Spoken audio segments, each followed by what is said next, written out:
Hello photographers, we're back for our fourth and final retouching video lesson. Again, we're still finishing up with basic portrait retouching. This can also be used, however, in still life or landscape, pretty much anything. This isn't specific to portraits, but we're going to use it within this, this theme of portraits that we've been working on. So we're going to go ahead and go to File, Open.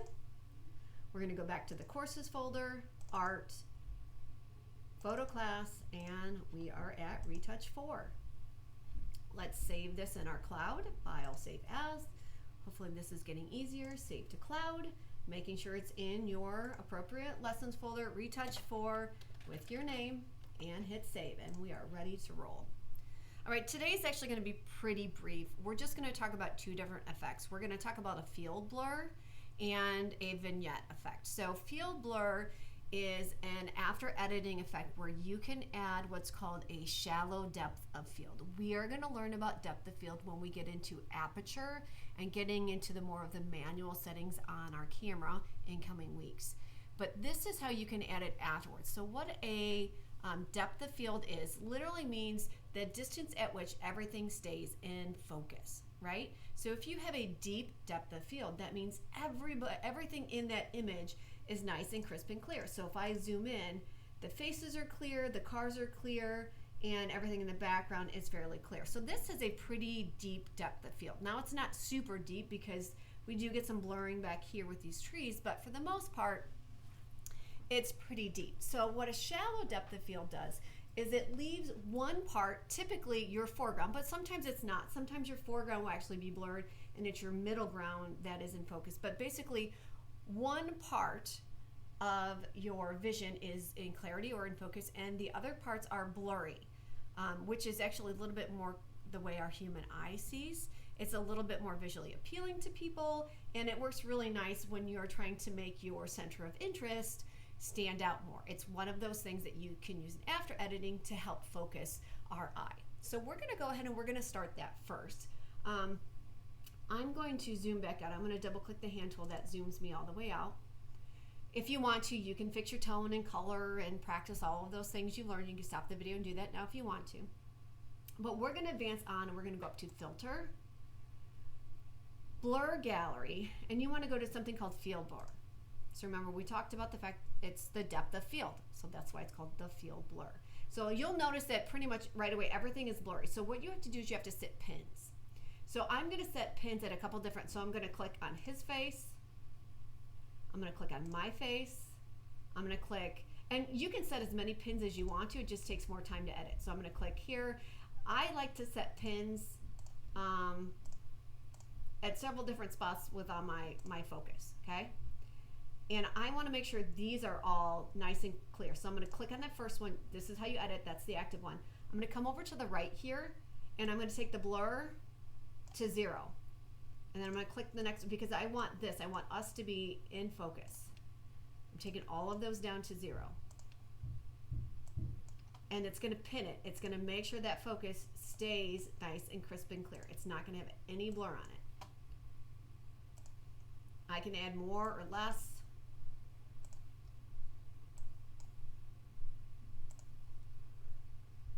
Okay, so now we're clear. Now we got to start setting pins other places. So I'm just going to set pins. I'm going to go 1, 2, 3, 4, 5, 6, 7, 8, 9, 10, 11, 12. All right, so this is where we decide what's going to be more or less in focus. I'm going to want to have some blur down here. So I'm going to click on this first one. I'm going to say let's put these at 8. So these bottom two, we're going to put them at 8. You can type it in if you want to. These next one up, because we're going to slowly start blurring more, let's take those to 10.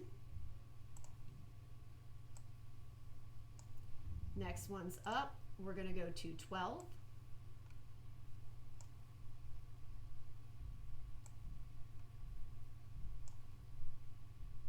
I'm going to move that one down a little bit so it's more level. Making that one 12. This is where I really want to start blurring. So these two I'm going to leave at the 15. That one's actually about the same. So this is, I want this to be the same as what I can see here because it's on the same level. So that's 12. I'm going to put that back in, it's 12. So you can make your random numbers. I'm going to say this, I'm going to move this on a car. So that car is the 12. Actually, it's a little bit further back than this, so we're going to take that up to 13. So what you're trying to do is things that are closer are going to be blurry but not as blurry. And you can still move them around. So you can shift them where you want. I can make that more or less blurry. What you don't want is you don't want a really quick transition where, to me, that looks a little, all of a sudden it goes from crisp to blurry. So I'm going to add another pin here. I'm just going to manually kind of eyeball it, which ended up being about 6.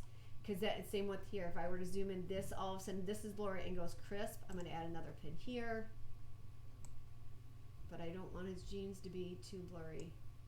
When I feel like I've done that, I feel like I need another one here. Just make that slightly blurry. So you can add multiple pins. The more pins you add, the more accurate this gets.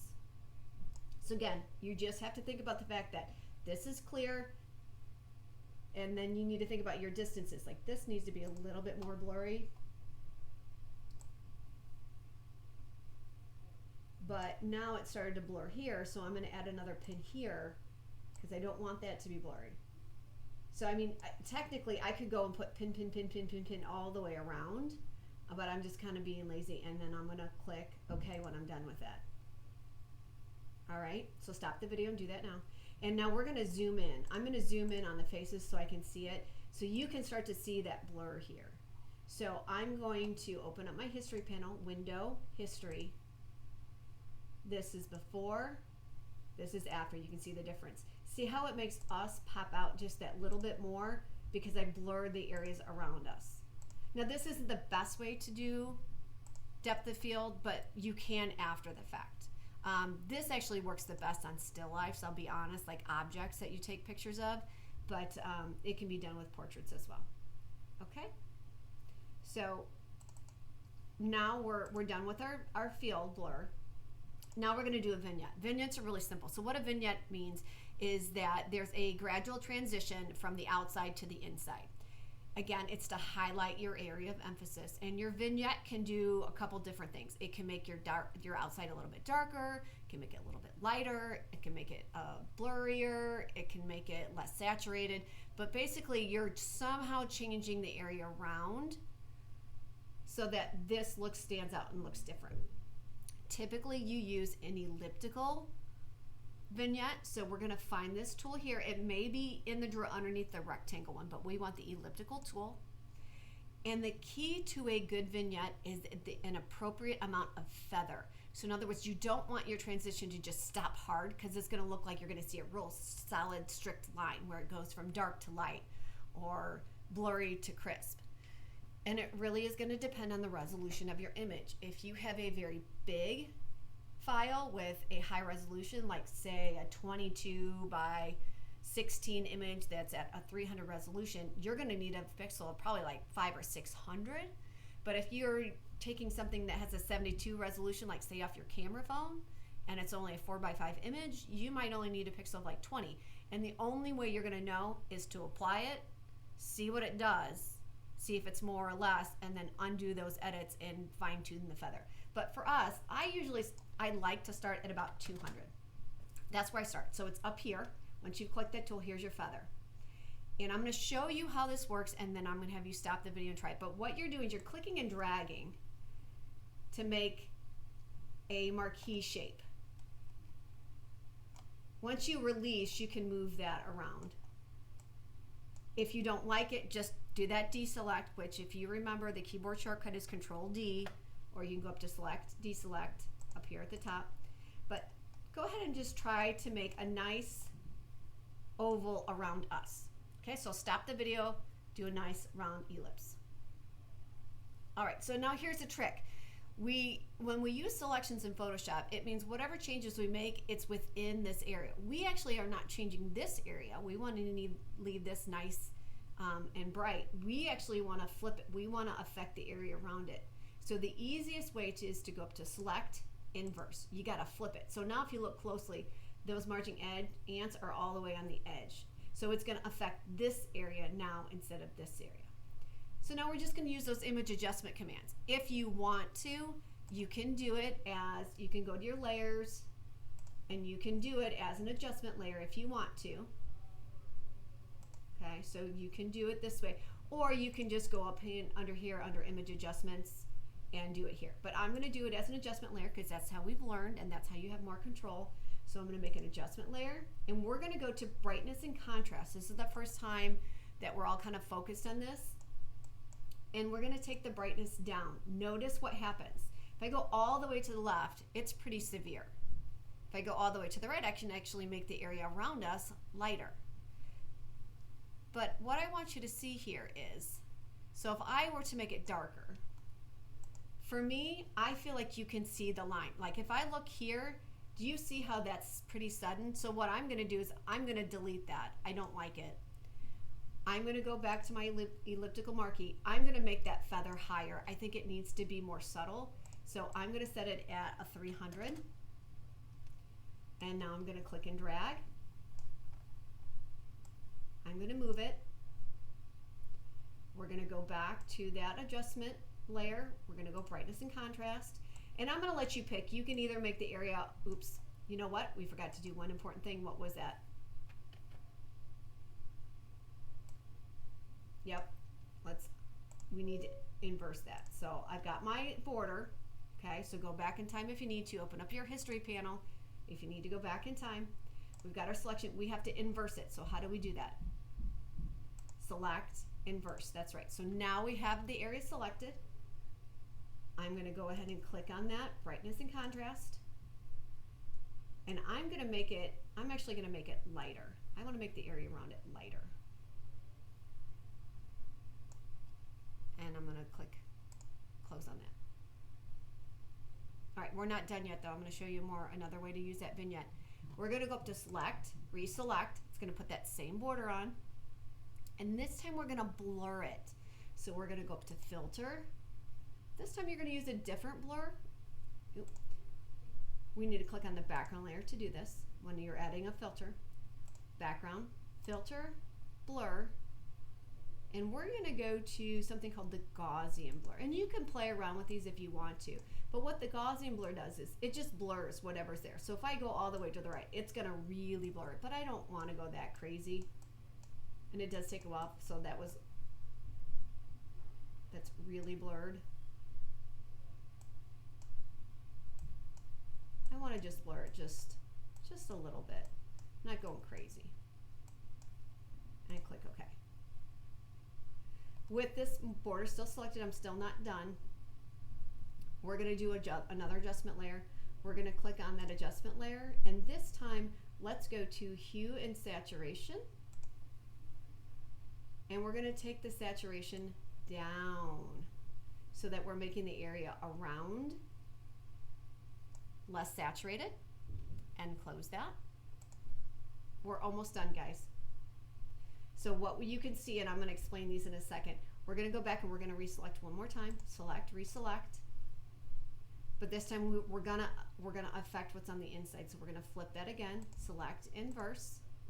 Stop the video, go back if you're lost. And this time we're going to add another hue and saturation. A second one. But this time we're going to take the saturation up. So what we're doing is we're making those colors a little bit brighter. And we're going to click close. And then I'm going to show you something in the layers panel. So stop the video and do this work now. Okay, so let's look closely. What you're doing on these adjustment layers is you're adding what's called a mask. Think of it like a stencil. And where the black is, it's blocking out those changes. So when I look at this, I know that this adjustment layer, it's affecting wherever is white. So this area, this brightness command, is not affecting the black. So like if I wanted to come back in and I say, okay, I actually want to make it different. So if I click on this again, open that up. If I want to go the opposite way, notice I can change it. I still do like the lighter. I'm going to leave it lighter. But that's what that means. Same thing here. If I wanted to adjust that other hue and saturation, I still could. You're creating just a mask that can be altered later. The last thing you would do if you were going to print this or whatever is you would have to merge these, all right?